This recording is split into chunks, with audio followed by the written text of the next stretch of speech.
Hello everyone, I hope you are doing well. Today we will talk about how to fix or how to solve the problem of only app we click on settings. Then we click on apps, default apps, app settings.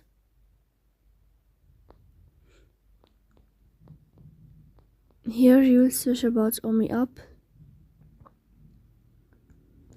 Then we click on first stop and we click OK. Here you will enter to storage. Then we click on clear cache.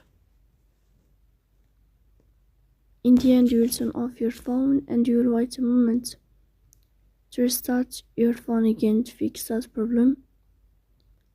So that's all. Don't forget to support us by like and subscribe. See you next time and thank you for watching and